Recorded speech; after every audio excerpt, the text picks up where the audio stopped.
The Greeks, just like any other society, will have a series of commonly used motifs. Now, today we tend to have these design books that would have a series of motifs that you can draw from.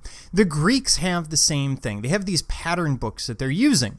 And there are certain motifs that we see more often than others. So I want to hit on some of the most important ones, especially for an interior space or architectural design. The first we're going to look at is called the meander or fret. And it goes by multiple terms. We see this a lot in art history, especially in the ancient world, because different terms are used in different languages and then they're anglicized and we end up with multiple terms. But this is basically a decorative border constructed from a continuous line shaped into a repeating motif. And so the more common version of this is going to be the squared off motif or the square meander or fret. And we see this a lot in Greek architecture, commonly used as a border, either architecturally as we see here, or used in mosaics. And here we see that wave pattern. This would be more water-based and not uncommon because every society bases these decorative motifs on the things that surround them. For the Greeks, they're surrounded by the Aegean Sea. They're surrounded by the Mediterranean. Half their land is on islands. The other half is within a few miles of the coast. So they're going to use water as a motif, and we see that repetition once again.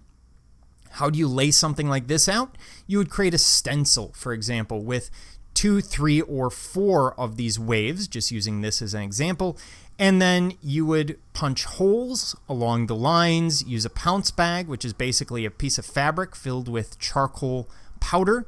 You would hit that along your drawing so that the charcoal goes through the holes and then it leaves your pattern on the wall. As you paint, that charcoal wears off and you lose the original pattern, but you get the painted surface, you have your outline.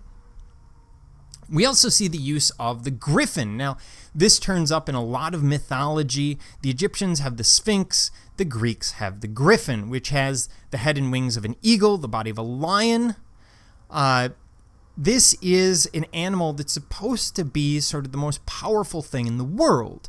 It's got the speed and agility of the eagle with the bravery, strength, and power of the lion combined. It would make for a very ferocious foe. And it's often used in ornamentation. Sometimes it appears in mythology. But in terms of ornamentation, oftentimes there will be myths tied to it. For example, this griffin may represent, for example, the people of the city and how courageous they are in battle. Or maybe at some level it's believed that this griffin will come to life should the city ever be threatened. Then we see the egg and dart. Now, this is something that we see a lot even today in modern terms. It's comprised of an egg, which represents a shield, and a dart for the spear. And let me draw this out for you because there's a lot of different forms, and actually the egg isn't as important. This is a very militaristic form. The Greeks are very militaristic people. And here we see that dart or short spear. Really, we're seeing the point of the spear. And here we're seeing the shield in 2 parts, with the exterior of the shield and then the interior of the shield. So the edging around it just kind of makes the form stand out. But this is a very militaristic form. Now, today we've seen it stylized any number of different ways, but this is where it starts. Then we have the water leaf, and I have 2 examples here. It's kind of a difficult one to deal with. This is a motif with heart-shaped leaves having a conspicuous midrib. What do I mean? Well, here we have our heart-shaped leaf. I'm just going to carefully trace around it. Not very well because I'm using a mouse and they tend to move a lot and squeak. And here's our midrib. And what you see is this sort of lily pad shape. And that's what they're going for. They're creating something that in repetition becomes very attractive.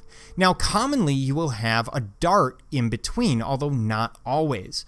The Greeks like that because it breaks the form. Also, the Greeks, I should point out, are painting all of these architectural details. This is a recreation, but we know from archaeological sites that all of these buildings, all of their sculptures would have been painted, which means color comes into it. you need that dart to stand out in between. Blue would be really common if I'm building, for example, a temple, much less common in a house because it's really, really expensive.